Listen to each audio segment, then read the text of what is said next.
അതങ്ങനെ മാരക മഹാവ്യാധികളെന്നല്ല ഏത് ആകാശം ഇടിഞ്ഞു വീണാലും 5 വർഷം മാറ്റിപ്പണിയുന്ന രാഷ്ട്രീയ പ്രതിഷ്ഠ എന്നത് കേരളത്തിന്റെ മാറ്റമില്ലാ ശീലമെന്നായിരുന്നു അതുവരെ ധാരണ. കേന്ദ്ര ഏജൻസികൾ കേരളത്തിൽ തമ്പടിച്ച വർഷങ്ങളാണ്.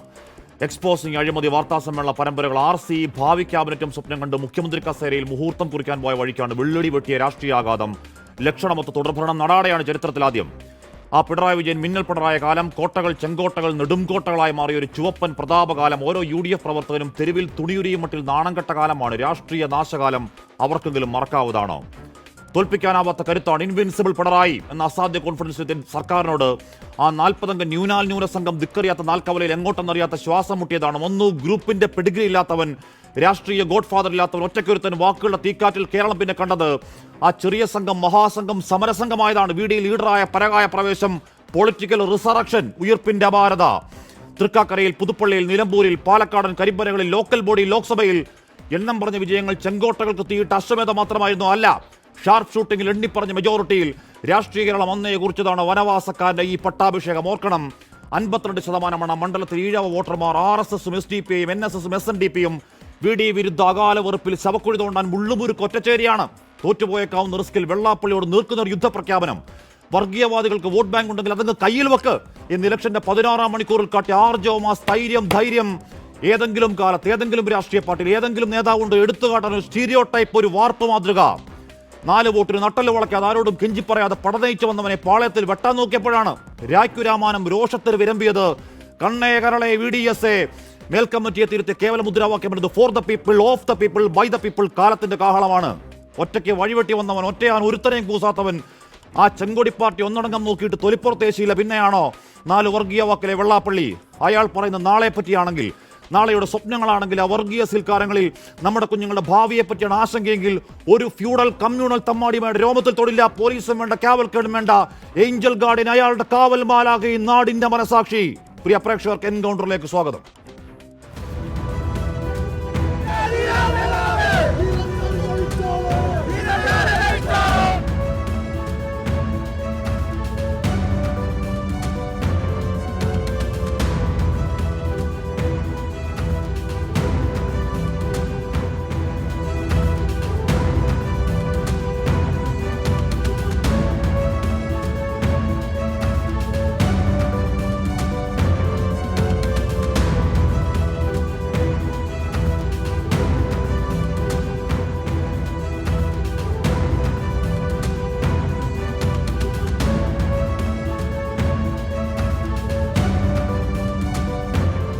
നാളെ സത്യപ്രതിജ്ഞയാണ് രാവിലെ 10 മണിക്ക്.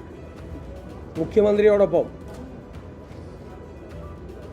6 പതിറ്റാണ്ടുകൾക്ക് ശേഷം UDFൽ, കോൺഗ്രസിൽ സമ്പൂർണ്ണ മന്ത്രിസഭയിൽ സത്യപ്രതിജ്ഞയാണ്.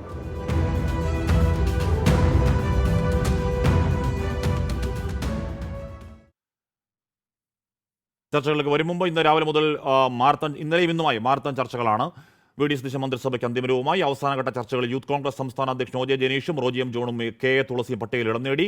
ചാണ്ടി ഉമ്മൻ, VT ബൽറാം, IC ബാലകൃഷ്ണൻ, അൻവർ സാദ് എന്നിവർ മന്ത്രിസഭയിൽ ഇടം നേടിയില്ല. അനൂപ് ജേക്കബിനെ ഉൾപ്പെടുത്തിയപ്പോൾ മാണി സി കാപ്പൻ പട്ടികയിൽ ഉൾപ്പെട്ടില്ല. എന്നാൽ ചില വ്യവസ്ഥകളുണ്ടെന്നും പിന്നീട് അറിയിക്കാമെന്നുമായിരുന്നു നിയുക്ത മുഖ്യമന്ത്രി VD സതീശൻ പറഞ്ഞത്. ലോക്ഭവനിലെത്തി മന്ത്രിമാരുടെ പട്ടിക ഗവർണർ കൈമാറിയ ശേഷമാണ് VD മാധ്യമങ്ങളെ കണ്ടത്. തിരുവഞ്ചൂർ രാധാകൃഷ്ണൻ സ്പീക്കർ സ്ഥാനാർത്ഥി, ഷാനിമോൾ ഉസ്മാൻ ഡെപ്യൂട്ടി സ്പീക്കർ സ്ഥാനാർത്ഥിയുമാകും. മന്ത്രിസഭയിൽ KC വേണുഗോപാൽ പക്ഷത്തിനാണ് മേൽക്കൈ. 12 കോൺഗ്രസ് മന്ത്രിമാരിൽ 8 പേർ KC പക്ഷക്കാരാണ്. രമേശ് ചെന്നിത്തല നിർദ്ദേശിച്ച അൻവർ സാദത്തിനെയും IC ബാലകൃഷ്ണനെയും തഴയുകയും ചെയ്തു. ശ്രീത്ത് കൂടി ചേരുന്നു ഏറ്റവും പുതിയ വിവരങ്ങളുമായി. ശ്രീത്ത്, അങ്ങനെ ഇപ്പോൾ ഗ്രൂപ്പ് അവരുടെ പിടിവലി ഏറ്റവും ഒടുവിൽ എന്തൊക്കെയാണെങ്കിലും 2 ദിവസം കൊണ്ട് ഫൈനൽ പട്ടികയാവുന്നു. ഫൈനൽ VD ക്യാബിനറ്റ് ആവുന്നുണ്ട്. നാളെ സത്യപ്രതിജ്ഞ. VD സതീശൻ പറയുന്നത് പോലെ കോൺഗ്രസിൽ അടുത്ത കാലത്ത് കാണാത്ത വിധമുള്ള വേഗത ആ ക്യാബിനറ്റ് തീരുമാനങ്ങൾ ഉണ്ടായി. ബാക്കി നടന്ന ചർച്ചകൾ എന്തൊക്കെയാണെങ്കിലും ശ്രീജിത്ത്.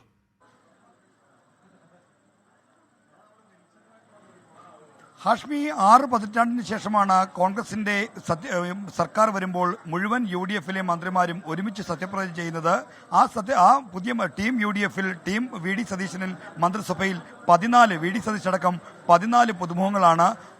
ഡെപ്യൂട്ടി സ്പീക്കർ ഷാനിമോൾ ഉസ്മാനെ കൂടി പരിഗണിക്കുമ്പോൾ ക്യാബിനറ്റ് പദവിയിൽ 3 സ്ത്രീകളുണ്ട്, 2 ദളിത് വിഭാഗത്തിൽ നിന്നുള്ള ആളുകളുണ്ട്, യുവജനങ്ങളായി റോജിയം ജോണും OJ ജനീഷുമുണ്ട്. അങ്ങനെ എല്ലാ തരത്തിലും പരിചയസമ്പത്ത്, യുവത്വം, വനിതാ പ്രാതിനിധ്യം, സാമുദായിക പ്രാതിനിധ്യം, അങ്ങനെ എല്ലാം സമഞ്ജസമായി സമ്മേളിക്കുന്ന ഒരു ലക്ഷണമൊത്ത മന്ത്രിസഭയ്ക്കാണ് ഇപ്പോൾ രൂപം നൽകിയിരിക്കുന്നത്.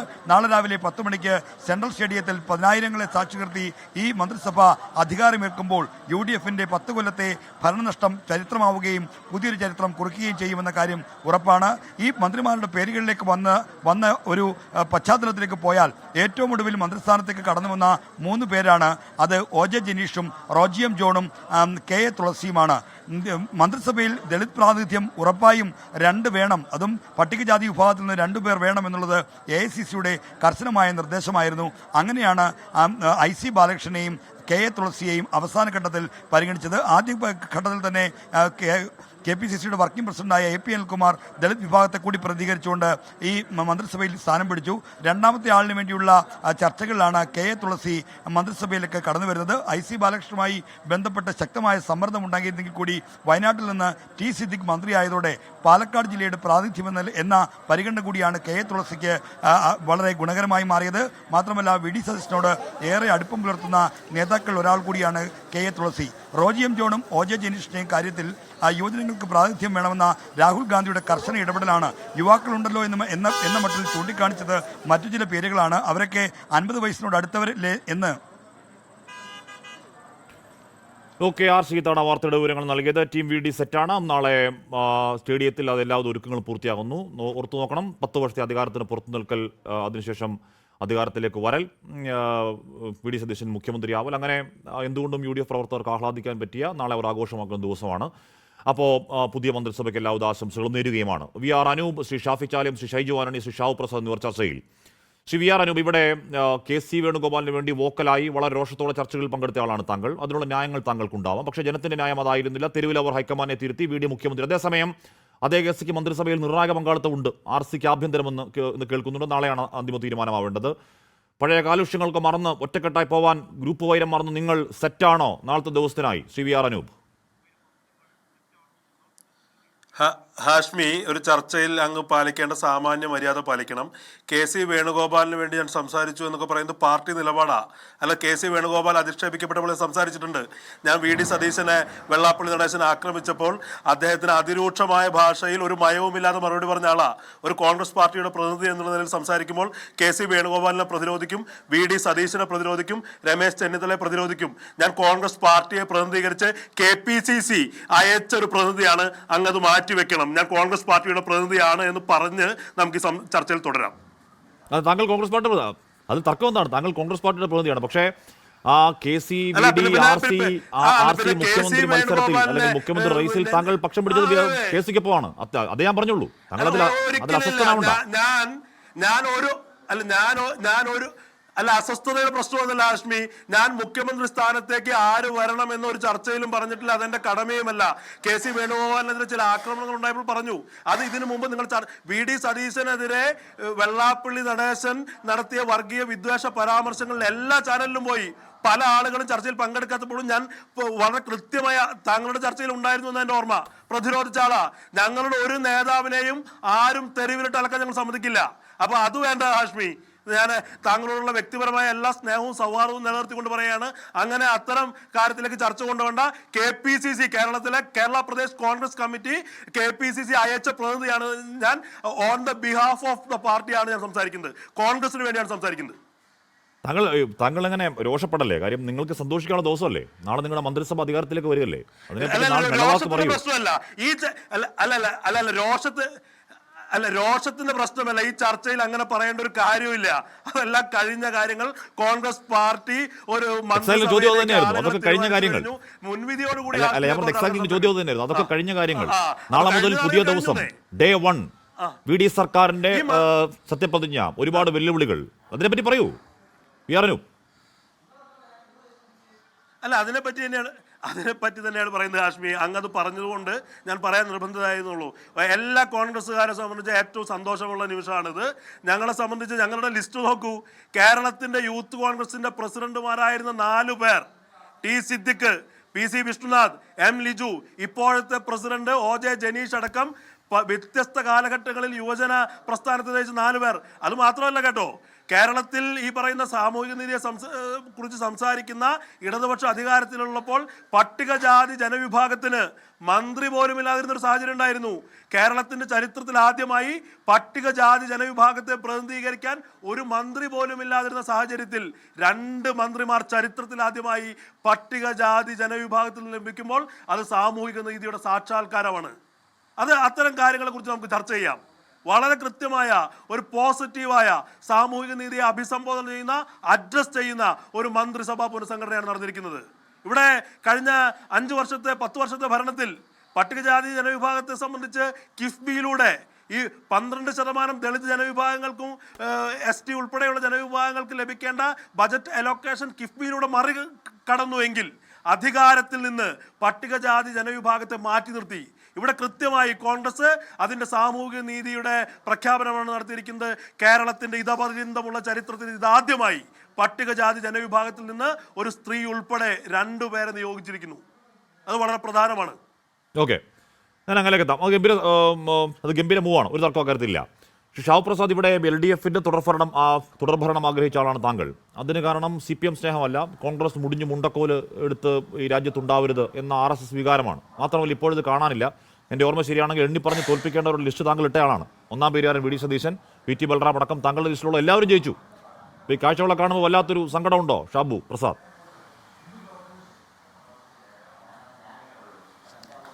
ഇവിടെ നമ്മുടെ ജനാധിപത്യമല്ലേ ഹാഷ്മി? ആ ജനാധിപത്യത്തിൽ ഒരു തെരഞ്ഞെടുപ്പ് അതിൻ്റെ മൂർധന്യത്തിൽ നിൽക്കുമ്പോൾ ഓരോരുത്തരും അവരവരുടെ രാഷ്ട്രീയ വീക്ഷണങ്ങൾ, അവരുടെ ആഗ്രഹങ്ങൾ ഒക്കെ ചിലപ്പോൾ എഴുതിയെന്നും പ്രകടിപ്പിച്ചെന്നും വരും. അതുപോലെയെല്ലാം സംഭവിക്കണമെന്നൊന്നും ഒരു നിർബന്ധമില്ല, യാതൊരു നിർബന്ധമില്ലാതെ വന്നു കഴിഞ്ഞു. ഇലക്ഷൻ കഴിഞ്ഞു, റിസൾട്ട് വന്നു. ആ റിസൾട്ടിനെ ആക്സെപ്റ്റ് ചെയ്യുക വളരെ നിറഞ്ഞ സന്തോഷത്തോടു കൂടി. ജനവിധി ആക്സെപ്റ്റ് ചെയ്യുന്നിടത്ത് ഈ കഴിഞ്ഞതല്ലേ അവിടെ കഴിഞ്ഞു. അവിടെ നമ്മൾ ഇനി അത് പറഞ്ഞുകൊണ്ടിരുന്നിട്ട് കാര്യമില്ല. ഒരു തെരഞ്ഞെടുപ്പെന്ന് പറയുന്നത് ഒരു വലിയ യുദ്ധമാണ്. അത് കഴിഞ്ഞു. അവിടെ പലതരത്തിലുള്ള വാക്പോരുകളും വാഗ്വാദങ്ങളും വെല്ലുവിളികളും മറുവെല്ലുവിളികളും എല്ലാം ഉണ്ടായിട്ടുണ്ട്. ഞാൻ എൻ്റെ ഒരു കാഴ്ചപ്പാടും ആഗ്രഹവും ഞാൻ പറഞ്ഞു എന്നുള്ളത് സത്യം തന്നെയാണത്. പക്ഷേ ജനവിധി ഇങ്ങനെയാണ് വന്നത്. ആ ജനവിധി ഞാൻ ആക്സെപ്റ്റ് ചെയ്യണ്ടേ? താങ്കൾ തോൽപ്പിക്കേണ്ട ലിസ്റ്റ് ഇട്ട ആ ലിസ്റ്റ് ഇപ്പോൾ കാണാനില്ല, പക്ഷേ ലിസ്റ്റിലുള്ള എല്ലാവരും ജയിച്ചു എന്നുള്ളതാണ്. ആയിക്കോട്ടെ, ജയിച്ചേ.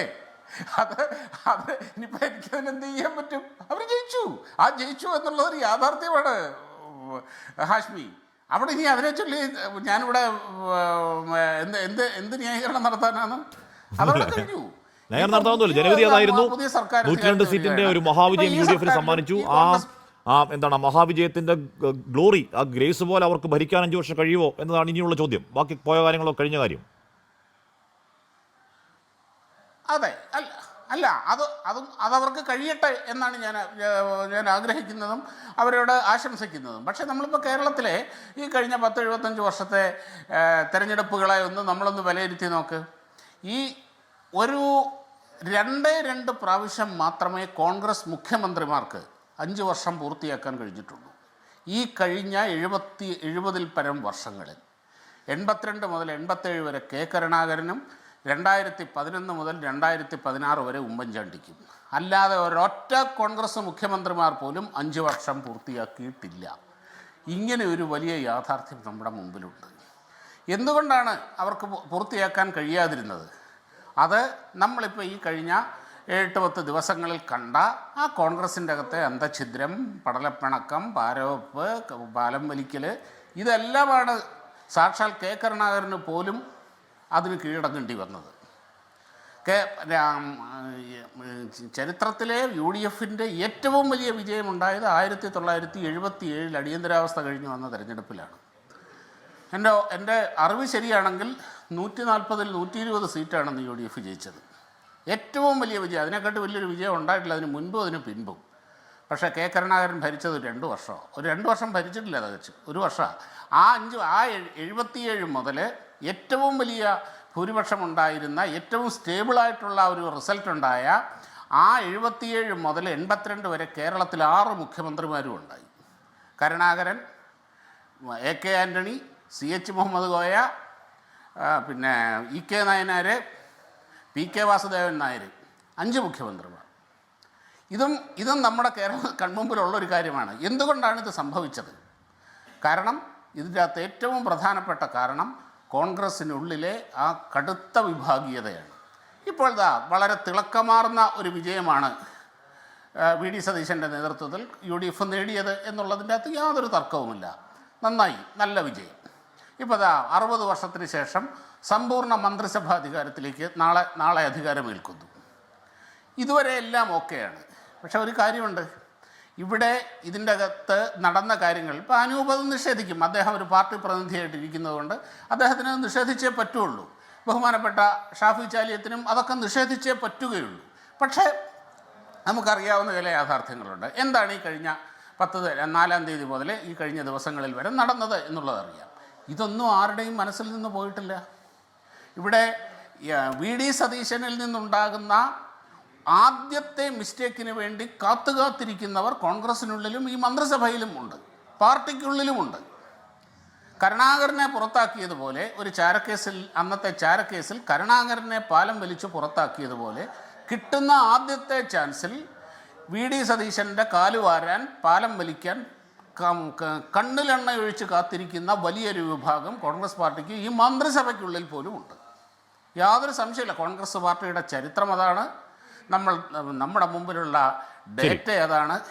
അങ്ങനെയാണെങ്കിലും ഒരു പുതിയ ചില രാഷ്ട്രീയം മുന്നോട്ട് വെക്കുന്നുണ്ട്. ഈ പറയുന്ന പുതിയ ചില സന്ദേശങ്ങൾ, അത് ഈ പറയുന്ന വർഗീയതയോട് തരിമ്പ് പോലും വിട്ടുവീഴ്ചയില്ല, ഏതെങ്കിലും സമുദായ നേതാക്കളോട് തരിമ്പ് പോലും വിട്ടുവീഴ്ചയില്ല എന്നൊക്കെയുള്ള പുതിയ പ്രഖ്യാപനം നടത്തി 102 സീറ്റ് വരുന്നതാണ്. നമുക്ക് നോക്കാം, നമുക്കതിൽ മുൻകൂതി വേണ്ട. ഞാൻ അങ്ങനെയൊക്കെ എത്താം.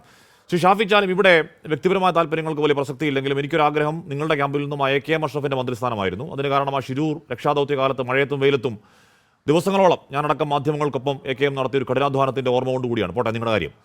ഷാഫി ചാലിം, ലീഗിനെതിരെ കടുത്താക്കണ്ണം തുടക്കമിടുകയാണെന്ന് വെള്ളാപ്പള്ളി നടേശൻ യോഗനാഥത്തിലൂടെ അത് BJPക്ക് വേണ്ടിയാണ് തിരിച്ചറിവ് നിങ്ങൾക്കുണ്ടോ? അടുത്ത 5 വർഷം സംഘ സ്ട്രാറ്റജി അതുതന്നെയാകും എന്ന തിരിച്ചറിവ് നിങ്ങൾക്കുണ്ടോ? നിങ്ങളായിരിക്കും ലക്ഷ്യം, ഷാഫി ചാലിയ?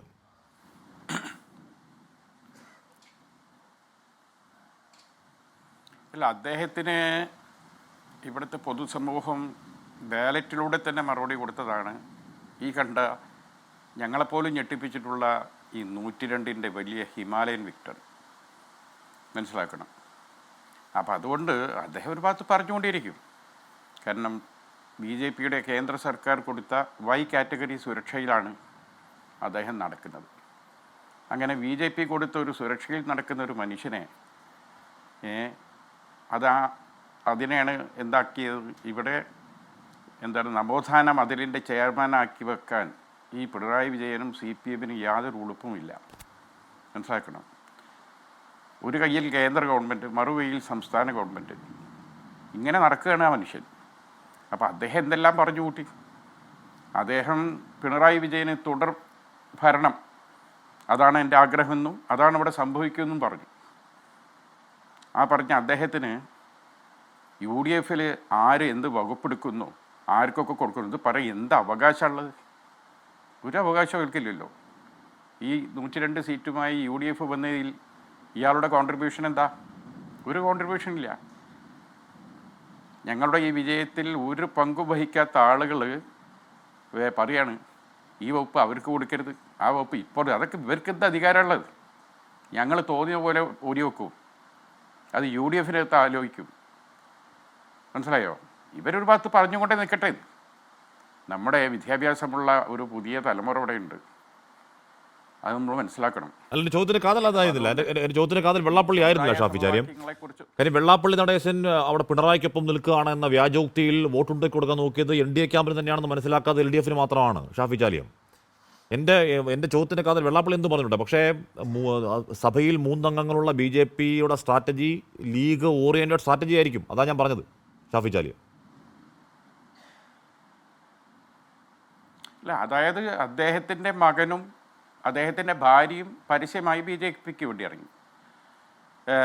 കഴിഞ്ഞ പാർലമെൻറ്റ് തിരഞ്ഞെടുപ്പിൽ നമുക്കറിക്കഴിഞ്ഞല്ല, അതിൻ്റെ മുന്നത്തെ പാർലമെൻറ്റ് തിരഞ്ഞെടുപ്പിൽ BJPയുടെ ഒരു സ്റ്റാർ ക്യാമ്പയിനറായി അവർ വെള്ളാപ്പള്ളിയെ തിരഞ്ഞെടുക്കുകയും ഹെലികോപ്റ്റർ കൊടുക്കുകയും ഇവിടെ ഹെലികോപ്റ്ററിൽ പോയി വയനാടും അവിടെയോടൊക്കെ പോയി ഇയാൾ ഇറക്കുന്ന കാഴ്ചയൊക്കെ നമ്മൾ കണ്ടു. ഇപ്പം കഴിഞ്ഞ ലോക്സഭ തെരഞ്ഞെടുപ്പിൽ അത് കണ്ടില്ല എന്നുള്ളൂ. അതുപോലെ തന്നെ ഉടനീളം അദ്ദേഹം കേരളം മൊത്തം സഞ്ചരിച്ചുകൊണ്ട് പിണറായിയെ പുകഴ്ത്തുകയും ഭരണകൂടത്തെ പുകഴ്ത്തുകയും വി ഡി സതീശനടക്കമുള്ള പിന്നെ കോൺഗ്രസിലെ നേതാക്കളെ പുച്ഛിച്ചും പരിഹസിച്ചും ഒക്കെയാണ് അദ്ദേഹം നടന്നത്. മനസ്സിലായോ? അദ്ദേഹം പറയട്ടെന്ന്, അദ്ദേഹം ഒരു ഭാഗത്ത് പറഞ്ഞുകൊണ്ടേയിരിക്കട്ടെ. അദ്ദേഹം വലിയ വാശിയിൽ പറഞ്ഞല്ലോ, 100 സീറ്റ് കിട്ടിയാൽ അയാൾ എന്തോ ചെയ്യുമെന്ന് പറഞ്ഞല്ലോ, രാജിവെക്കുന്നു അങ്ങനെ എന്തോന്ന് പറഞ്ഞു. ചോദിച്ചപ്പോൾ അദ്ദേഹം എന്താ പറഞ്ഞത്? മെയിൻ പ്രശ്നം എന്താ അറിയോ? അയാൾ ഇപ്പോൾ ആരാ കേരളത്തിൽ? നിങ്ങൾ ഈ ക്യാമറയും വടിയും കുന്തൊക്കെ എടുത്തിട്ട് അയാളെ പേരേക്ക് പോകാൻ നിങ്ങൾക്ക് നാണല്ലേ? നേരത്തെ SNDP സെക്രട്ടറിയാന്ന് കൂട്ടാ, കോടതി ഇടപെട്ട് അതും ഒഴിവാക്കി.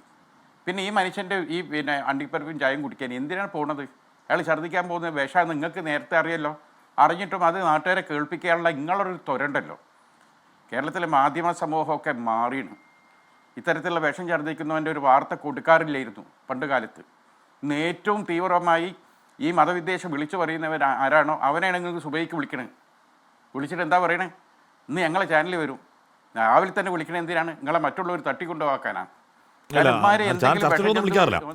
SNDP എന്ന് പറയുന്ന ഒരു വലിയ പ്രസ്ഥാനത്തിന്റെ കസേരയിലിരിക്കുന്ന ആളാണ് വെള്ളാപ്പള്ളി നടേശൻ. അത് ശ്രീനാരായണ ഗുരു ഇരുന്ന കസേരയാണ് എന്ന ബോധം ഉണ്ടെങ്കിലും ഇല്ലെങ്കിലും അപ്പോൾ അയാൾ പറയുന്നത് മാധ്യമങ്ങൾ കേൾക്കില്ലേ? അത് വലിയ പിഴവാണോ? എന്ത് അയാളെ സമുദായത്തെ ഒരു മിനിറ്റ്, അയാൾ ഇതര സമുദായത്തെക്കുറിച്ച് ചീത്ത പറയാൻ വരുമ്പോൾ അന്നേരം നിങ്ങളാണ് ആക്ട് ചെയ്യണം അവിടെ. നിങ്ങൾ ഈ കണ്ട ഇതര സമുദായങ്ങൾക്കെതിരെ തോന്നിയാസം വിളിച്ചു പറയണമൊന്നും കൊടുക്കാൻ ഞങ്ങൾക്ക് കഴിയില്ല എന്ന് നിങ്ങളെ മാധ്യമ സമൂഹം പറയണം. അത് പറഞ്ഞാൽ അത് അവിടെ നിൽക്കും. ഞാൻ നിങ്ങൾക്ക് പറഞ്ഞാൽ അത് കൊടുക്കാൻ ആളുണ്ടാവില്ല എന്നുള്ള തോന്നൽ വന്നാൽ അത് നിർത്തുള്ളൂ. മതപേര്യം ഇവിടെ നിങ്ങൾ ഈ ചാനലിരുന്ന് വലിയ മതേതരത്തെ പ്രസംഗിക്കും. അല്ലല്ല, ഞാൻ പറയട്ടെ, നിങ്ങൾ ഈ പിന്നെ എന്താണ് വലിയ മതേതരത്തെ ഇവിടെ വെച്ചും പ്രസംഗിച്ചു പോകും. ഈ നാട്ടിലെ എല്ലാ വിഷവർത്താനും ജനങ്ങളിലേക്ക് സ്പ്രെഡ് ചെയ്യിപ്പിക്കുന്നത് നിങ്ങളാ. അത് നിങ്ങൾ മനസ്സിലാക്കണം. അത് എവിടെ എത്തുക? അതാണ് സതീശൻ പറഞ്ഞത്. പിണറായിയും വെള്ളാപ്പള്ളിയും ഞാനും ഒക്കെ മരിച്ചു പോകും. നമ്മളെ കുഞ്ഞുങ്ങളുടെ നാട്ടിൽ നമ്മളൊക്കെ ജീവിച്ച മാതിരി നമ്മളെ കുഞ്ഞുങ്ങൾക്ക് ഈ നാട്ടിൽ ജീവിക്കാനുള്ള അവസരം ഒരുക്കണം. ആ സതീശൻ്റെ ആ ഒരു ഒറ്റ വാക്കാണ് കേരളത്തിൽ വലിയ തരംഗമായത്. അത് നിങ്ങൾ മനസ്സിലാക്കണം. അപ്പം നിങ്ങളും എന്താണ് രാഷ്ട്രീയക്കാരെ മാത്രം കുറ്റം പറഞ്ഞ പോരാ, സ്റ്റാൻഡ് എടുക്കണം ഇത്തരം കാര്യത്തിൽ. ഇത്തരം വിഷം പറയുന്നവരെ പ്രോത്സാഹിപ്പിക്കണോ വേണ്ടെന്നുള്ളത്. ഓക്കെ ഷാഫി, ഞാൻ എത്താം. ഇപ്പോൾ ഒരു പ്രധാനപ്പെട്ട വാർത്തയിലേക്ക് ഒന്ന് പോകട്ടെ. കെ മുരളീധരൻ അതൃപ്തി എന്നുള്ളതാണ് വാർത്ത. വൈദ്യവകുപ്പിൽ അതൃപ്തി അറിയിച്ചു. വകുപ്പ് വൈദ്യയാണെങ്കിൽ ചുമതല ഏറ്റെടുക്കാനില്ല എന്ന് മുരളീധരൻ പറയുകയാണ്. മുരളി അനുനയിപ്പിക്കാൻ നീക്കവുമായി നേതൃത്വം. ഷഫീദ് റാവുത്തർ വാർത്തയോട് വിവരങ്ങൾ ചെയ്യുന്നു. ഷഫീദ്, കെ മുരളീധരൻ പറഞ്ഞു കേട്ട വകുപ്പ് ആരോഗ്യവകുപ്പ് തന്നെയായിരുന്നു. മാത്രമല്ല നേരത്തെ ഒരു കാലത്ത് വൈദ്യുതി വകുപ്പ് എടുക്കുകയും മത്സരിക്കുകയും തോറ്റ ചരിത്ര ഒരു കയ്പനുഭവം ആ വകുപ്പുമായി ബന്ധപ്പെട്ട് കെ മുരളീധരനുണ്ട്.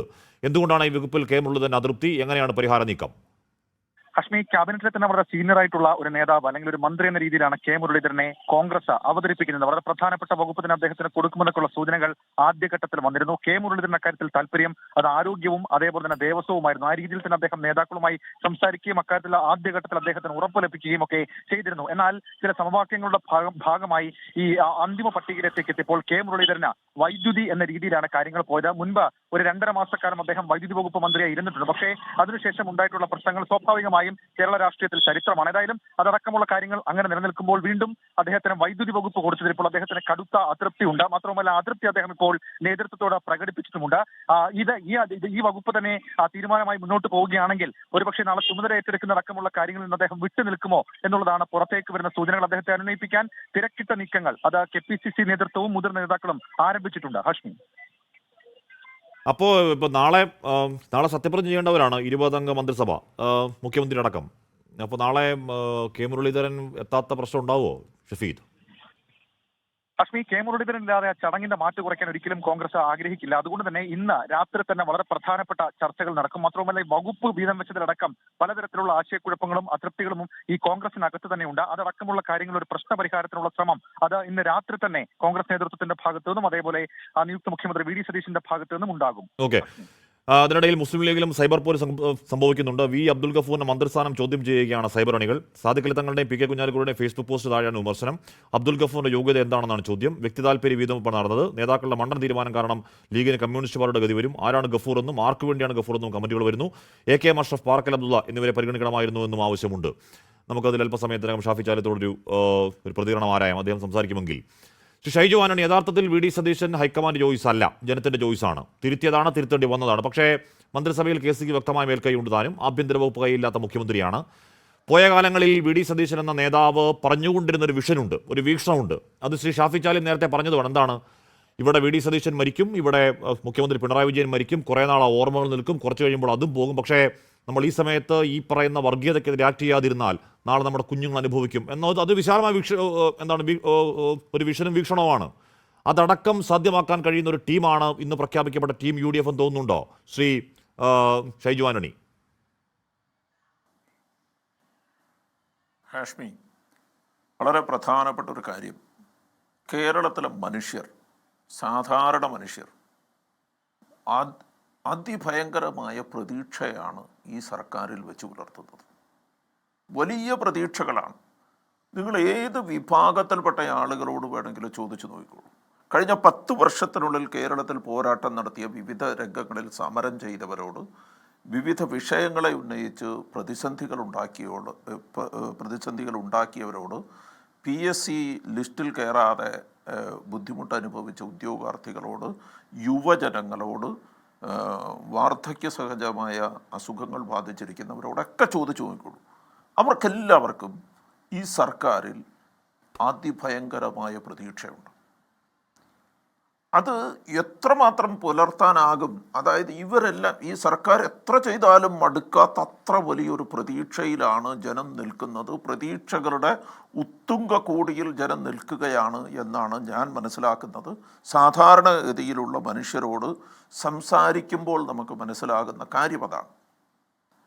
അത് ആ പ്രതീക്ഷകൾ എത്രത്തോളം ഉണ്ട് എന്നുള്ളത് എനിക്ക് തോന്നുന്നു ഷാബു പ്രസാദിൻ്റെ വാക്കുകളിൽ നിന്നൊക്കെ തന്നെ അത് പ്രകടമാകുന്നുണ്ട്. ഷാബു പ്രസാദൊക്കെ സകല ആയുധവും വെച്ച് കീഴടങ്ങി, ഇനി കോൺഗ്രസിനകത്ത് ഒരു പെടലമണക്കം ഉണ്ടാകട്ടെ, 2 കൊല്ലം കഴിയുമ്പോൾ ഈ മുഖ്യമന്ത്രി ഒന്ന് മാറിപ്പോകട്ടെ, ഇല്ലെങ്കിൽ വേറെ ആരെങ്കിലും വരട്ടെ എന്നൊക്കെയുള്ള ഒരു പ്രതീക്ഷയിലാണ്. സ്വന്തമായി ഒന്നും പറയാനില്ലാതെ എങ്ങനെയെങ്കിലും പെടലമണക്കം ഉണ്ടാവണം എന്ന്, അങ്ങനെ കോൺഗ്രസിനകത്തൊരു പ്രതിസന്ധി ഉണ്ടാകാൻ വേണ്ടി കാത്തിരിക്കുന്ന ഒരു പ്രതിപക്ഷവും കാത്തിരിക്കുന്ന ഒരു BJPയും എല്ലാം നമ്മളിപ്പോൾ കണ്ടുകൊണ്ടിരിക്കുകയാണ്. ഇവരുടെ ഈ വാക്കുകൾ പോലും സാധാരണ മനുഷ്യരുടെ പ്രതീക്ഷകളെ വീണ്ടും ഉന്നതിയിലേക്ക് കൊണ്ടുപോവുകയാണ് എന്നതാണ് ഏറ്റവും പ്രധാനപ്പെട്ടത്. അപ്പോൾ ഇതിനകത്ത് ഈ പ്രതീക്ഷകൾ, കേരളം ഉറ്റുനോക്കുന്ന പ്രതീക്ഷകളിൽ ഒന്നാമത്തെ കാര്യം, വർഗീയതയ്ക്കെതിരെ കേരളത്തിൽ എന്ത് പ്രവർത്തിക്കാൻ കഴിയും? വിദ്വേഷ പ്രസംഗങ്ങൾക്കെതിരെ, വിദ്വേഷ പോസ്റ്റുകൾക്കെതിരെ കേരളത്തിൽ എന്ത് പ്രവർത്തിക്കാൻ കഴിയും എന്നുള്ളത് വളരെ സുപ്രധാനമായൊരു കാര്യമാണ്. കാരണം കേരളത്തിനകത്ത് ഒരു സാമുദായിക സൗഹാർദ്ദം രൂപപ്പെടുന്നതിനെതിരെ, ഇപ്പോൾ നിങ്ങൾ മുഖ്യമന്ത്രിയെ പ്രഖ്യാപിച്ചതിന് ശേഷം ഉള്ള ആദ്യത്തെ ദിവസം BJP കേരളത്തിൻ്റെ ഹാൻഡിലിൽ വന്നത് 5, ഏറ്റവും കുറഞ്ഞത് 5ഓ 6ഓ വിദ്വേഷ പോസ്റ്ററുകളാണ്. അത് വളരെ കൃത്യമായി, ഞാൻ പറയുന്നത്, ഈ കേരളത്തിൽ ഒരു സാമുദായിക സംഘടന ഉണ്ടാകണമെന്ന് പ്രതീക്ഷിക്കുന്ന തരത്തിൽ ഉള്ള വിദ്വേഷ പോസ്റ്ററുകളാണ് BJP കേരളത്തിൻ്റെ ഹാൻഡിലിൽ ആദ്യമുണ്ടായത്. അത് വളരെ കൃത്യമായി കേരളം ഐഡൻറ്റിഫൈ ചെയ്തു. നിയുക്ത മുഖ്യമന്ത്രി ശ്രീ VD സതീശൻ അത് വളരെ കൃത്യമായി അഡ്രസ്സ് ചെയ്യുകയും ചെയ്തു. അത്തരം കാര്യങ്ങളൊന്നും ഇനി ഉണ്ടാവുകയില്ല. അപ്പോൾ ഇപ്പോഴത്തെ കണ്ടീഷനിലുള്ള ഒരു പ്രശ്നം എന്താണ്? ആ വിഷയം അതേ നാണയത്തിൽ, അല്ലെങ്കിൽ അതിനേക്കാൾ കുറച്ചുകൂടി മോശമായ രീതിയിൽ അത് വെള്ളാപ്പള്ളി നടേശനെ പോലെ ഒരാളെ ഏറ്റെടുക്കുന്നു. അദ്ദേഹം അത് ഏറ്റെടുക്കുമ്പോൾ ഒരു സമുദായത്തിൻ്റെ ഭാഗമായി അത് ഏറ്റെടുക്കുന്നു. ഇതിനു മുമ്പ് ഒരു രാഷ്ട്രീയ കക്ഷിയുടെ ഭാഗമായിരുന്നു, ഇപ്പോൾ ഇതൊരു സമുദായത്തിൻ്റെ ഭാഗമാണ് എന്ന രീതിയിൽ അത് ഏറ്റെടുക്കുന്നു. കേരളം വളരെ ഗുരുതരമായൊരു പ്രതിസന്ധിയായി കാണേണ്ട ഒരു വിഷയമാണിത്. ഇത്തരം വിദ്വേഷ പ്രസംഗങ്ങളെ, വിദ്വേഷ പ്രസ്താവനകളെ കേരളം ഇന്ത്യയിലെങ്ങും കണ്ടിട്ടില്ലാത്ത രീതിയിൽ അത് അഡ്രസ്സ് ചെയ്യപ്പെടും എന്ന് ഈ സമൂഹം വിശ്വസിക്കുന്നുണ്ട്. രണ്ടാമതൊരു കാര്യം, ഈ കേരളത്തിൽ ജയിച്ച MLA-മാരുടെ ഒരു പാറ്റേൺ ഹാഷ്മി ഒന്ന് ശ്രദ്ധിച്ച് നോക്കിയറിയാം. നോക്കൂ, സാമുദായിക ബന്ധങ്ങൾക്കുപരിയായി പലരും ജയിച്ചിരിക്കുന്നു എന്നുള്ളതാണ്. അതായത് ക്രിസ്ത്യൻ സമൂഹം ഭൂരിപക്ഷമുള്ള മേഖലയിൽ ഒരു മുസ്ലിം MLA ജയിക്കുന്നു, ഈഴവ സമുദായം ഭൂരിപക്ഷമുള്ള മേഖലയിൽ ഒരു ക്രിസ്ത്യൻ MLA ജയിക്കുന്നു. അങ്ങനെ നിങ്ങൾ നോക്കിയാൽ വിവിധ ഇടങ്ങളിൽ, വിവിധ ഘട്ടങ്ങളിൽ സാമുദായിക പ്രാധാന്യത്തിനും അപ്പുറം സ്ഥാനാർത്ഥികളെ നിർത്താനും ആ സ്ഥാനാർത്ഥികളെ സ്വീകരിക്കാനും കേരളത്തിലെ ഈ സമൂഹം തയ്യാറായി എന്നുള്ളത് അത്ര ചെറിയ കാര്യമായി കണ്ടുകൂടാ. അതുകൊണ്ടാണ് ഞാൻ പറഞ്ഞത്, കേരളം ശ്രീ വി.ഡി. സതീശൻ പുറത്തേക്ക് നൽകിയ വർഗീയതയ്ക്കെതിരെയുള്ള ഒരു സന്ദേശത്തെ പൂർണ്ണമായി സ്വീകരിച്ചു എന്നുള്ളതാണ്. അപ്പോൾ അങ്ങനെ സ്വീകരിച്ചുകൊണ്ട് ഈ കേരളം വലിയ പ്രതീക്ഷയോടെ ഉറ്റുനോക്കുന്ന ഒരു സർക്കാരിൻ്റെ ആദ്യഘട്ടത്തിൽ 11 ദിവസം എടുത്തു ഒരു മുഖ്യമന്ത്രിയെ പ്രഖ്യാപിക്കാൻ. അപ്പോൾ ഇവിടെ മുഴുവൻ പടലമടക്കമാണ്, വലിയ പ്രശ്നമാണ് എന്നെല്ലാം പറഞ്ഞ് നിർത്തിയ ആ ഒരു സാധനം ശ്രീ വി.ഡി. സതീശൻ്റെ ഒരു ഹൈ പ്രൊഫൈൽ ഡിപ്ലോമസി കൊണ്ട് ഒരു ഗുഡ് ഗവേണൻസ് ഉണ്ടാക്കാനുള്ള എല്ലാ കപ്പാസിറ്റിയും അദ്ദേഹത്തിനുണ്ട് എന്ന് തെളിയിച്ചുകൊണ്ട് വളരെ ചുരുങ്ങിയ ദിവസങ്ങൾക്കുള്ളിൽ മുഴുവൻ മന്ത്രിമാരെയും പ്രഖ്യാപിച്ചുകൊണ്ട് നാളെ സത്യപ്രതിജ്ഞാ ചടങ്ങ് നടക്കുകയാണ്. അത് വലിയ ഇപ്പോഴുണ്ടായ പ്രതീക്ഷകളിൽ കൂടുതൽ പ്രതീക്ഷകൾ ഉണ്ടാക്കുന്ന ഒരു സാധനമാണ്. കേരളം ഉറ്റുനോക്കുന്ന ഒരു സാധനമാണ്. അതത്ര നിസ്സാരമായി കണ്ടുകൂടാ. അതിനകത്ത് കൊടുത്തിരിക്കുന്ന പ്രാതിനിധ്യങ്ങൾ, ഇപ്പോൾ ഹാഷ്മി തന്നെ നേരത്തെ പറഞ്ഞതുപോലെ രാഹുൽ ഗാന്ധിയുടെ നിർബന്ധമായിരിക്കാം, മറ്റാരുടെയെങ്കിലും നിർബന്ധമായിരിക്കാം, എന്ത് നിർബന്ധമാണെന്നൊന്നും അറിഞ്ഞൂടാ, ഉള്ളുകള്ളികളൊന്നും അറിഞ്ഞൂടാ. പക്ഷേ അതിഭയങ്കരമായി സമന്വയിപ്പിച്ച് എല്ലാവരെയും സമന്വയിപ്പിച്ചുകൊണ്ടുള്ള ഒരു പ്രാതിനിധ്യ സ്വഭാവം ഉണ്ടാക്കാൻ ഈ മന്ത്രിസഭയ്ക്ക് കഴിഞ്ഞിരിക്കുന്നു. യുവജനങ്ങളെ വല്ലാതെ ആകർഷിക്കുന്ന ഒരു മന്ത്രിസഭയായി ഇത് മാറും എന്നുള്ള കാര്യത്തിൽ എനിക്ക് സംശയമില്ല. എന്തായാലും ഈ പറഞ്ഞ ഏത് ഗ്രൂപ്പ് ആണെങ്കിലും അതിൽ ഉൾപ്പെട്ടിരിക്കുന്ന ആൾക്കാരൊക്കെ വളരെ ഗംഭീരമായ ആൾക്കാരാണ്, പ്രതിഭാശാലികളാണ്. അക്കാര്യത്തിൽ തർക്കം വേണ്ട. ഞാൻ അങ്ങനെയൊക്കെ എത്താം. എനിക്ക് ഷാബുലേക്ക് ഷാബു അൽഫോൻസ് പോകും, അതുകൊണ്ടാണ് ഷാഫിയിലേക്ക് ഞാൻ അങ്ങനെയൊക്കെ എത്താം. ഷാഫി ചാലിയും ഇവിടെ സാധാരണഗതിയിൽ ഈ നിങ്ങളുടെ പാർട്ടിയും ഒരു എന്താണ് ഒഫീഷ്യലി കേഡർ പ്രസ്ഥാനം അല്ലെങ്കിൽ കൂടിയും ആ രീതിയിൽ പ്രവർത്തിക്കുന്ന ഒരു പാർട്ടിയാണ്. മണക്കാട് തങ്ങൾ പറഞ്ഞതിനപ്പുറം ഒരു സ്വരം ഉയരാത്ത പാർട്ടിയാണ്. ഇവിടെ ഈ ഗഫൂറിനെതിരെ ഉയരുന്ന ഈ സോഷ്യൽ മീഡിയ കമന്റുകളെ സീരിയസ് ആയി കാണുന്നുണ്ടോ ഷാഫി ചാലിയം? ഈ സോഷ്യൽ മീഡിയയിൽ വരുന്നതൊക്കെ നമുക്കറിയല്ലോ. അതൊക്കെ യാതൊരു എന്താ പറയുക, പല കേന്ദ്രങ്ങളിൽ നിന്നും പല ഫേക്ക് ഐഡിയിൽ നിന്നൊക്കെ വരുന്നവരാണ്. പിന്നെ ഞങ്ങളെ സംബന്ധിച്ചിടത്തോളം ഞങ്ങളെ മന്ത്രിമാരെ ഇന്ന് ബഹുമാനപ്പെട്ട തങ്ങൾ പ്രഖ്യാപിച്ചു. അതിൽ വലിയൊരു ആശങ്ക ഞങ്ങൾക്ക് എല്ലാവർക്കും ഉണ്ടായിരുന്നത് മത്സരിച്ച മുഴുവൻ സീറ്റിലും വിജയിച്ച കോഴിക്കോട് ജില്ല. അതെ, ആ കോഴിക്കോട് ജില്ലയിൽ നിന്ന് 6 MLA-മാരുണ്ട്. അതിൽ നിന്ന് ഒരാൾ വന്നില്ല എന്നത് കുറച്ച് നേരം ഞങ്ങൾക്കൊരു മാനസിക വിഷമങ്ങൾ ഉണ്ടാക്കിയിരുന്നു. പ്രത്യേകിച്ച് ഞാൻ കോഴിക്കോട് ജില്ലക്കാരനാണ്. പക്ഷേ തങ്ങളത് മനോഹരമായി കോമ്പൻസേറ്റ് ചെയ്തുകൊണ്ടാണ് ഇന്ന് വാർത്താ സമ്മേളനത്തിൽ അത് പറഞ്ഞത്. 2.5 വർഷം കഴിഞ്ഞാൽ കോഴിക്കോടിന് ഒരു മന്ത്രി ഉണ്ടാവും, അത് ബഹുമാനപ്പെട്ട പാറക്കൽ അബ്ദുള്ള ആയിരിക്കുമെന്നത്. പിന്നെ ഗഫൂർ ഏതൊരു ഗഫൂറൊന്നല്ല, MSF-ലും യൂത്ത് ലീഗിലൊക്കെ വലിയ സ്ഥാനങ്ങൾ വഹിച്ച് എറണാകുളം ജില്ലാ മുസ്ലിം ലീഗിൻ്റെ ജനറൽ സെക്രട്ടറി പദവിയിൽ ഇരിക്കുകയാണ്. അതിനെക്കാട്ടി വലുതൊന്നുമല്ല മന്ത്രി പദവി. അപ്പോൾ പാർട്ടിയുടെ വലിയ ചുമതലയിരിക്കുന്ന ആളാണ്. തെക്കൻ മേഖലയിലേക്ക് ഒരു പ്രാതിനിധ്യം നിങ്ങൾക്ക് അറിഞ്ഞോ, കഴിഞ്ഞ ലോക്കൽ ബോഡിയിൽ തെക്കൻ കേരളത്തിൽ വമ്പിച്ച മുന്നേറ്റമാണ് ഞങ്ങൾ നടത്തിയത്. അപ്പോൾ തീർച്ചയായിട്ടും അവിടെയുള്ള അത്തരം ജില്ലകളിലുള്ളവർക്കൊക്കെ ഡിപ്പെൻഡ് ചെയ്യാനും ഒക്കെ ആയിട്ട് തെക്കൻ കേരളത്തിന് ഒരു പ്രാതിനിധ്യം കൊടുക്കാറുണ്ട്. മുമ്പ് ഹംസക്കുഞ്ഞ് ഡെപ്യൂട്ടി മേയറായി വന്നിട്ടുണ്ട്. അതുപോലെ തന്നെ സക്രിയ സെട്ട് വന്നിട്ടുണ്ട്. അങ്ങനെയൊക്കെ കുറേ എന്തായാലും കിട്ടുന്ന അധികാരത്തിൽ നിന്ന് ഒരു ചെറിയ പങ്ക് ആ തെക്കൻ കേരളത്തിനെയും മധ്യ കേരളത്തിനെയും അവരുടെ പ്രാതിനിധ്യം ആയിരിക്കാം ഗഫൂറിൻ്റെ കാര്യത്തിൽ ഉണ്ടായത് എന്നാണ് ഞാൻ മനസ്സിലാക്കുന്നത്. എന്നാൽ അതോടൊപ്പം തന്നെ കോഴിക്കോടിന് 2.5 വർഷം കഴിഞ്ഞാൽ പാറക്കൽ അബ്ദുള്ളക്ക് കൊടുക്കും. അപ്പോൾ അതുകൊണ്ട് മുസ്ലിം ലീഗിന് ഇതിൻ്റെ യാതൊരു പ്രശ്നമില്ല. പിന്നെ ഇപ്പോൾ 5,000 പേരുമാണെന്ന് നമുക്കറിയാം. ആകെ നിങ്ങൾക്ക് ഇത്ര പേരേ ഉള്ളൂ. പക്ഷേ കാസർഗോഡ് എല്ലാ കാലം അവഗണിക്കപ്പെട്ട സ്ഥലമാണ് കേട്ടോ. വേണമെങ്കിൽ നിങ്ങൾക്ക് അതാ ഞാൻ പറയുന്നത്. ശരിയാണ്.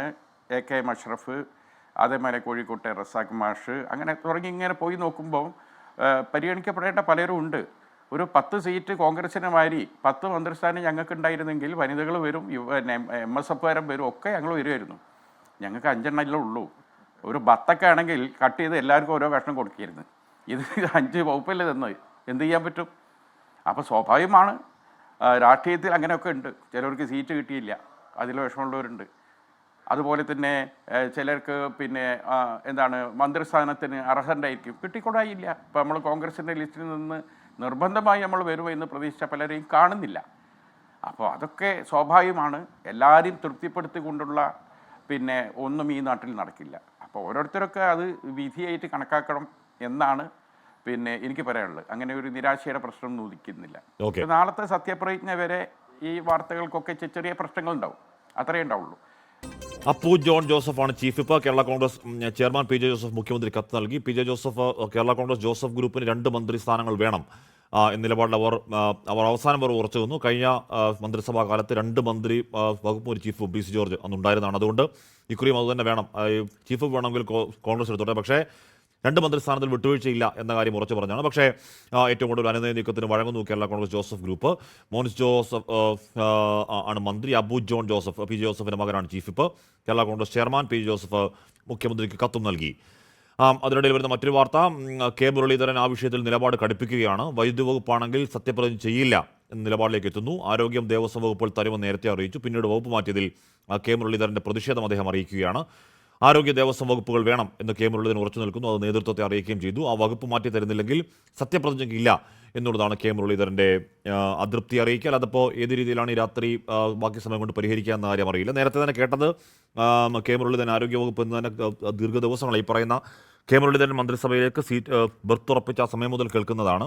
പിന്നെ എന്തുകൊണ്ടാണ് ആ വകുപ്പ് മാറ്റമെന്ന് അറിയില്ല. അതെങ്ങനെയാണ് പരിഹരിക്കലെന്ന് പറഞ്ഞാൽ അല്പസമയത്തിന് നമുക്ക് ഷഫീദ് റാവത്തോലേക്ക് ചോദിക്കുകയും ചെയ്യാം.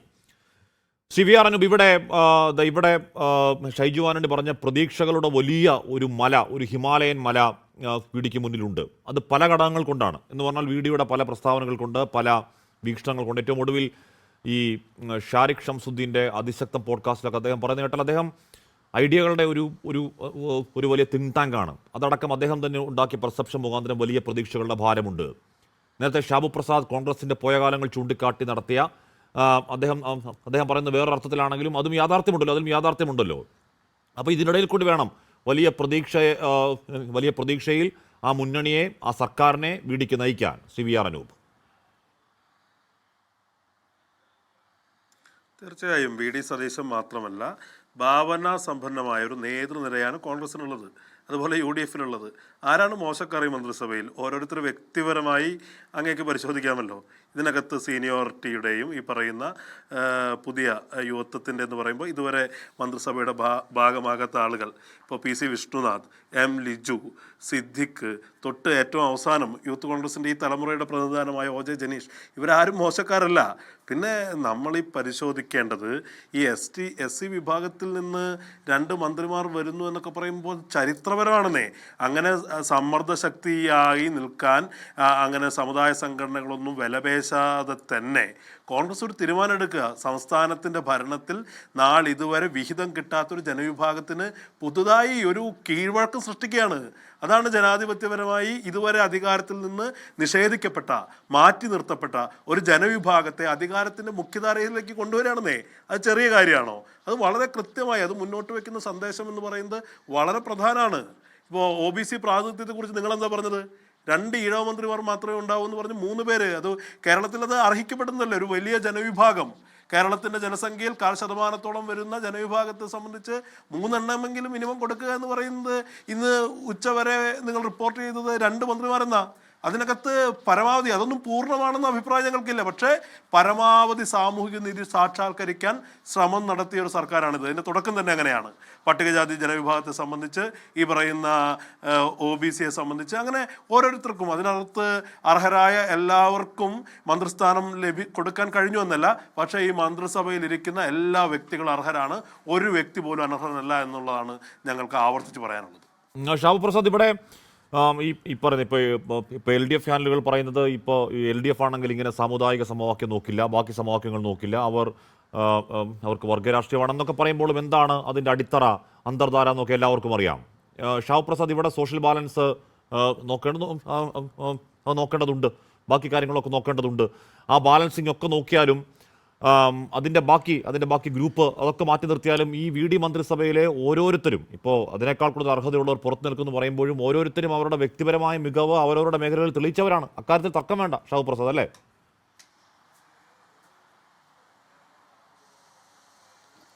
ഒരു സെക്കൻഡ്, ഞാൻ അതിനൊക്കെ മിസ്റ്റർ ഷൈജു ഇവിടെ പറഞ്ഞ ഒന്ന് രണ്ട് പരാമർശങ്ങളോടെ നിന്ന് പറഞ്ഞോട്ടെ.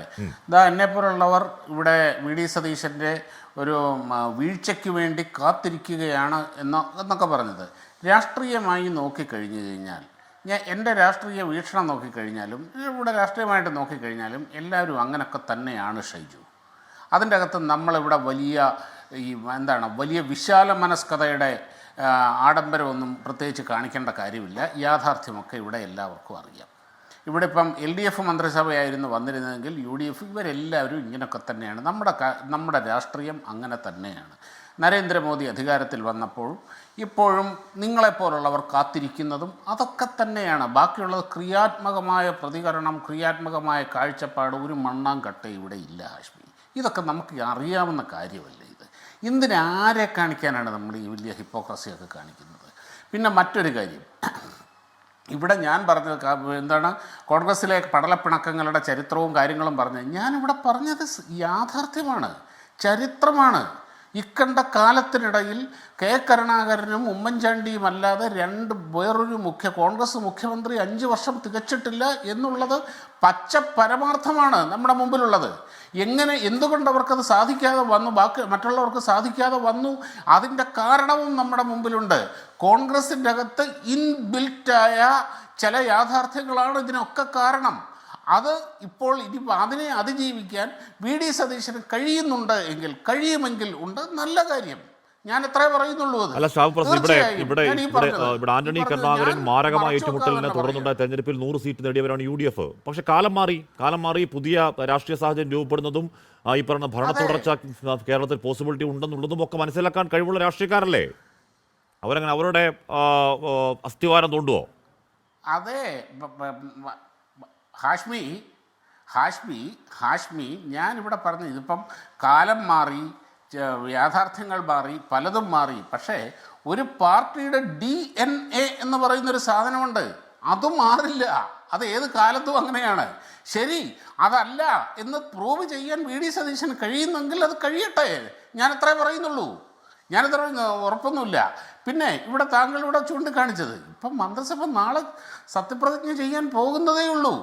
ഇതിൽ മുഖ്യമന്ത്രി അടക്കമുള്ളവരിൽ മഹാഭൂരിപക്ഷവും ആദ്യമായിട്ട് മന്ത്രിയാവുന്നവരാണ്.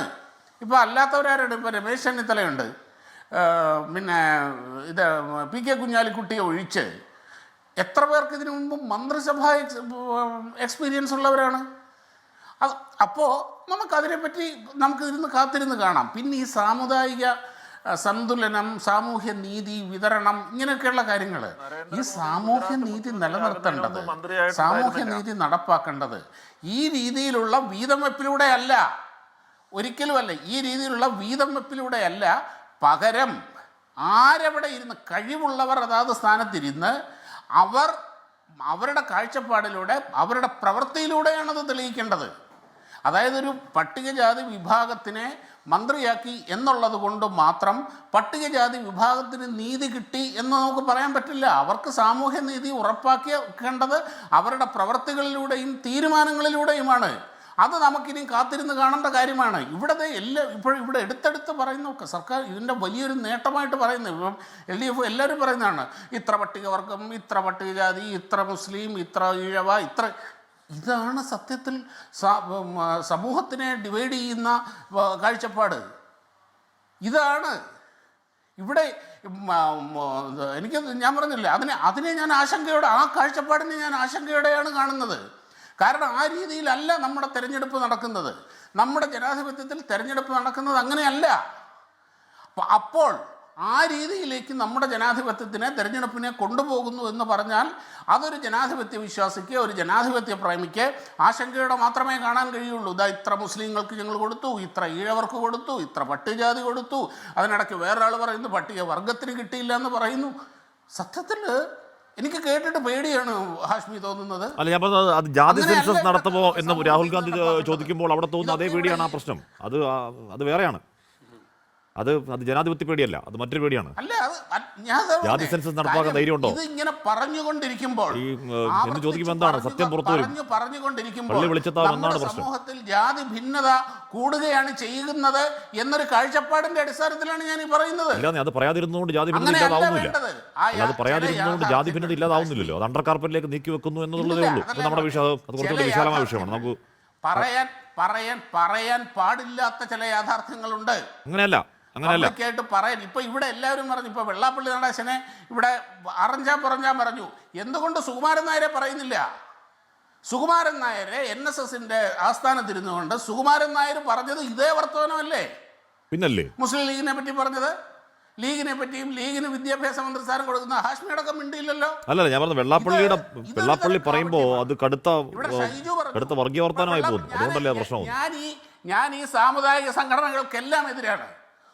ഞാൻ വി ഡി സതീശനെ എനിക്ക് എന്നും റെസ്പെക്ട് തോന്നിയിട്ടുള്ള ഒരൊറ്റ കാര്യമാണ്, ഈ NSSന്റെയും SNDPയുടെയും ഇവരുടെ പുറകെ പോയിട്ടില്ല എന്നുള്ളതൊരു ക്വാളിറ്റി ആയിട്ട് അന്നും ഇന്നും ഞാൻ കാണുന്നുണ്ട്. എന്നാൽ അതേ വി ഡി സതീശൻ ജമാഅത്തെ ഇസ്ലാമിയുടെ പുറകെ പോയിട്ടുണ്ട് എന്നതിൽ വിമർശനവുമുണ്ട്. ഇതേപോലെ ഒരേ ഭാഷയിൽ ഒരേ രീതിയിൽ രണ്ടു പേർ വെള്ളാപ്പള്ളി നടേശനും സുകുമാരൻ നായരും പറഞ്ഞപ്പോൾ എന്തുകൊണ്ട് സുകുമാരൻ നായരുടെ പേര് മിണ്ടാൻ ഇവർക്ക് നാവ് പൊങ്ങുന്നില്ല? അത് തന്നെയല്ലേ പറഞ്ഞത്. താങ്കൾ പറയുന്ന വിഷയം കുറച്ചുകൂടി വിശാലമായ ചർച്ചയ്ക്കുള്ള വിഷയമാണ്, ജാതിയുമായി ബന്ധപ്പെട്ട്. ഞാൻ അങ്ങനെയൊക്കെ എത്താം. ഇവിടെ KC വേണുഗോപാലിനെ പിന്തുണച്ച് എറണാകുളത്ത് ഫ്ലക്സ് എന്നൊരു വാർത്ത വരുന്നു. സേനാധിപതിയുമല്ല, മന്ത്രിയുമല്ല, ഒരേ ഒരു രാജാവ് എന്നാണ് തലവാചകം. അത് നേരത്തെ കണ്ടിരുന്ന ഫ്ലക്സാണ്, മാറ്റിയിരുന്നതാണ്. അത് പിന്നെയും എറണാകുളത്ത് പ്രത്യക്ഷപ്പെടുകയാണ്. വീണ്ടും ഫ്ലക്സ് യുദ്ധത്തിലേക്ക് തുടങ്ങേണ്ട കാര്യം ഉണ്ടോ എന്ന് എനിക്കറിയില്ല. പോട്ടെ. ഷൈജു ആന്റണി, ഇവിടെ താങ്കൾ പറഞ്ഞ ഒരു കാര്യം പ്രധാനമാണ്. ഇപ്പോൾ ഈ പറയുന്ന വെള്ളാപ്പള്ളിക്കെതിരെ വേണമെങ്കിൽ തെരുവിൽ യുദ്ധം, അത് റിസ്ക് ഉണ്ട് എന്ന് പറഞ്ഞാൽ പറവൂരിലടക്കം ജയിക്കുന്ന മുന്നണിയുടെ പടനായകൻ തോറ്റേക്കാവുന്ന റിസ്ക് ഉണ്ട്. എന്നിട്ടും വി ഡി സതീശൻ ആ റിസ്ക് എടുക്കുന്നത് അതൊരു നിലപാടുകൊണ്ട് ഒരു തർക്കം അക്കാര്യത്തിലില്ല. താങ്കൾ നേരത്തെ പറഞ്ഞ ഇവിടെ എല്ലാവരും മരിച്ചു പോകും, ഓർമ്മകളുമായും, പക്ഷേ കുഞ്ഞുങ്ങൾക്ക് ജീവിക്കണം, അതൊന്നും നിലപാടാണ്. പക്ഷേ അഡ്മിനിസ്ട്രേഷനിൽ വരുമ്പോൾ, പ്രയോഗത്തിൽ വരുമ്പോൾ നിലപാട് കൊണ്ടോ വാചകം കൊണ്ടോ മാത്രം കാര്യമില്ല. നടപടി ഉണ്ടാവണം, കടുത്ത നടപടി ഉണ്ടാവണം. നോക്കൂ, കഴിഞ്ഞ പോയ 3-4 വർഷങ്ങളിൽ കേരളം കേട്ട വിദ്വേഷ പ്രചരണത്തിന് കയ്യും കണക്കുണ്ടോ? അതിന് തടയിടാൻ വി ഡി സർക്കാർ എന്ത് ചെയ്യാൻ കഴിയും? അല്ലെങ്കിൽ ആഭ്യന്തരമന്ത്രിയാവുന്ന ചെന്നിത്തലയ്ക്ക് എന്ത് ചെയ്യാൻ കഴിയും എന്നത് മെയിൻ ചോദ്യമാണ്. ശ്രീ ഷൈജു ആന്റണി.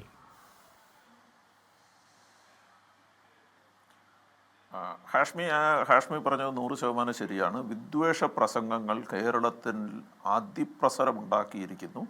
ഇന്ത്യയിൽ തന്നെ വിവിധ സംസ്ഥാനങ്ങളിൽ ഈ വിദ്വേഷ പ്രസംഗങ്ങൾ, വിദ്വേഷ സ്റ്റേറ്റ്മെൻറ്റുകൾ ഉണ്ടാക്കിയതിൻ്റെ അനുരണനങ്ങളാണ് പലയിടത്തും ആൾക്കൂട്ട ആക്രമണത്തിലേക്കും പല വീടുകൾ ആക്രമിക്കുന്നതിലേക്കും ആരാധനാലയങ്ങളിൽ ആളുകൾ പോകുമ്പോൾ വഴിയിൽ നിന്ന് ജനക്കൂട്ടം കല്ലെറിയുന്നതിലേക്കും ഒക്കെ നയിച്ചതിൻ്റെ അടിസ്ഥാന കാരണമെന്ന് പറയുന്നത് ഈ വിദ്വേഷ പ്രസംഗമാണ്.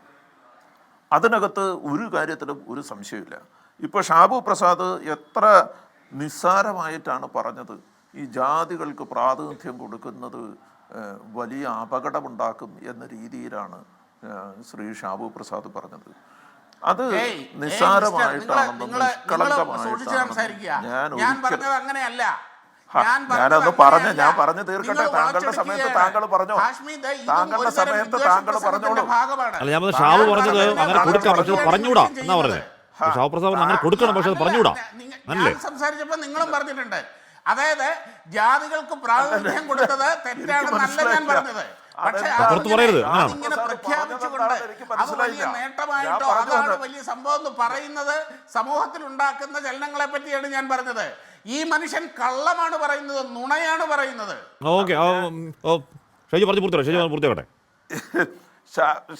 ഷാബു പ്രസാദ്, ഞാൻ പറഞ്ഞു തീർക്കട്ടെ. ഷാബു പ്രസാദ്, ഞാൻ പറഞ്ഞു വന്നത് എന്തുകൊണ്ടാണെന്ന് വെച്ചാൽ, നിങ്ങൾ അന്ന് ആലോചിച്ച് നോക്കണം. പട്ടികജാതി വിഭാഗത്തിൽപ്പെട്ട ആളുകൾക്ക് അവർക്കൊരു മുൻതൂക്കം കൊടുക്കുന്ന ഒരു സാഹചര്യം ഉണ്ടാകുമ്പോൾ അത് പറഞ്ഞു തന്നെ ചെയ്യണമെന്നേ. അത് പറഞ്ഞു ചെയ്താൽ എന്താണ് കുഴപ്പം? നിങ്ങൾക്ക് എന്താണ് ഇത്ര വലിയ വിഷമം? അങ്ങനെ വിഷമിക്കേണ്ട കാര്യമില്ല. ഞാൻ പറയണത്, കഴിഞ്ഞ ദിവസം ഒരു ചർച്ചയിൽ ഇങ്ങനെ വിഷമിച്ചു. ഒരു കുഴപ്പമില്ലെന്ന് അതിന്റെ ക്ലെയിം ഞാൻ പറഞ്ഞു തീർക്കട്ടെ. ഞാൻ പറഞ്ഞത് അങ്ങനെ ഒരു അവകാശവാദം ഉന്നയിച്ച ആളാണ് നിങ്ങൾ. ഞാൻ പറഞ്ഞത്, നിങ്ങൾ അത്തരം അവകാശവാദങ്ങൾ തരത്തിലും തഞ്ചത്തിലും ഉപയോഗിക്കുന്ന ആളാണ്. നിർത്തുന്നേ, ഞാൻ സംസാരിക്കട്ടെ. ഞാൻ സംസാരിക്കട്ടെ. ഞാൻ പറഞ്ഞത് തരത്തിലും തഞ്ചത്തിലുമൊക്കെ ഇത്തരം അവകാശവാദങ്ങൾ നിങ്ങൾ എല്ലാവരും ഉപയോഗിക്കുന്നതാണ്. അത് എവിടെയെങ്കിലും ഒരു സ്ഥലത്തൊരു കാര്യം ചെയ്തിട്ട് അത് കുട്ടിഘോഷിക്കുകയും ഉപയോഗിക്കുകയും ഒക്കെ ചെയ്യുന്ന അതേ സംവിധാനത്തിൻ്റെ ഭാഗമായി തന്നെയാണ് ഷാബു പ്രസാദ് സംസാരിക്കുന്നതെന്ന് നമുക്കറിയാം. ഞാൻ പറഞ്ഞു വന്നത് അതല്ല. ഞാൻ പറഞ്ഞു വന്നത് അത്തരം കാര്യങ്ങൾ പറയുമ്പോൾ അതിനെ എല്ലാത്തിനെയും ഇവിടെ ഇതൊക്കെ സർവ്വസാധാരണമാണെന്നേ, ഞങ്ങൾ ഇങ്ങനെയൊക്കെ പറയുമെന്നേ, അതൊക്കെ എത്ര കാര്യമാക്കേണ്ടതില്ലെന്നേ എന്നൊക്കെ പറഞ്ഞ് അതിനെ നിസാരവൽക്കരിക്കുന്നത് വലിയ അപകടം തന്നെയാണ്. ഈ NSS സെക്രട്ടറി ഇങ്ങനെ പറഞ്ഞാലും BJP ഇങ്ങനെ പറഞ്ഞാലും SNDPയുടെ സെക്രട്ടറി ഇങ്ങനെ പറഞ്ഞാലും എല്ലാം ഒന്ന് തന്നെയാണെന്നേ. ഇന്ന് ഒരു 5-10 മിനിറ്റ് നിങ്ങൾ എന്തുകൊണ്ട് സുകുമാരൻ നായരുടെ പേര് പറഞ്ഞില്ല? കേരളം നിങ്ങൾ രാഷ്ട്രീയം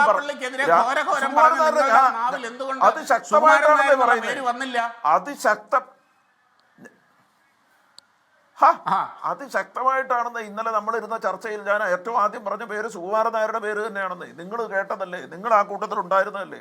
അപ്പോഴല്ലേ നിങ്ങൾ പറഞ്ഞത് ദ്രൗപദി മുർമുവിനെ നിങ്ങൾ വെച്ചു എന്നൊക്കെ പറഞ്ഞ് നിങ്ങൾ തന്നെ പറഞ്ഞതല്ലേ? ഞാൻ പറഞ്ഞത് ഒരു 5 മിനിറ്റ് മുമ്പ്, ഒരു 5-8 മിനിറ്റ് മുമ്പ് നിങ്ങളുടെ BJP കേരളം ഇട്ടിരിക്കുന്ന ഒരു പോസ്റ്റുണ്ട്. ആ പോസ്റ്റിനകത്ത് രാഷ്ട്രീയമായി പറയാവുന്ന തരത്തിലുള്ളൊരു പോസ്റ്റാണ്, വിശദാംശങ്ങളില്ലെങ്കിലും. അതിനകത്ത് കർണാടകയിലെയും തെലുങ്കാനയിലെയും ഹിമാചൽ പ്രദേശിലെയും കോൺഗ്രസ് സർക്കാരുകൾ പരാജയമാണ്, അവർ കൊടുത്ത വാഗ്ദാനങ്ങൾ പാലിച്ച് അവിടെയൊക്കെ വലിയ സാമ്പത്തിക പ്രതിസന്ധി ഉണ്ടാക്കി എന്ന രീതിയിൽ പറഞ്ഞിട്ട് ഏറ്റവും അവസാനം പറയുന്നത് അടുത്തത് കേരളം. കേരളത്തെക്കുറിച്ച് നിങ്ങൾ എന്താണ് പറയുന്നത്? 10 വർഷത്തിന് ശേഷം ഭരണം ലഭിച്ചിട്ട് മുഖ്യമന്ത്രി കസേരയ്ക്കായി 10 ദിവസം നീണ്ട നാണം കെട്ട ഗ്രൂപ്പ് പോരും. അതിനുശേഷം നിങ്ങളിപ്പോൾ 10 മിനിറ്റ് മുമ്പ് ഉണ്ടാക്കിയതാണ്. 4 ദിവസം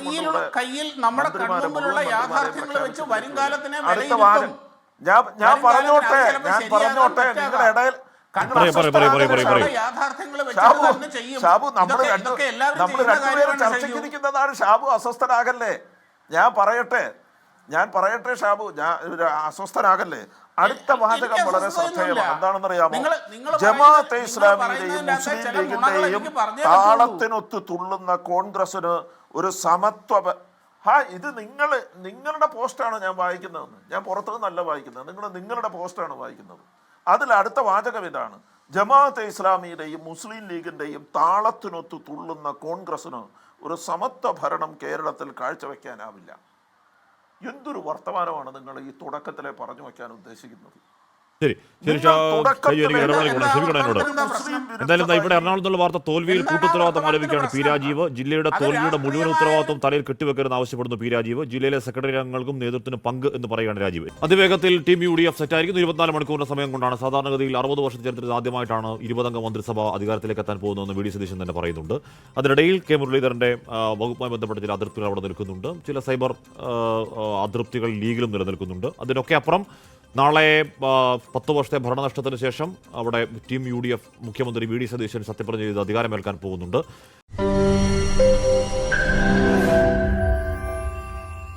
എക്സ്പ്ലെയിനറുകളും വിശദമായി കാണാൻ ഞങ്ങളുടെ YouTube ചാനൽ നിങ്ങൾക്ക് സബ്സ്ക്രൈബ് ചെയ്യാം.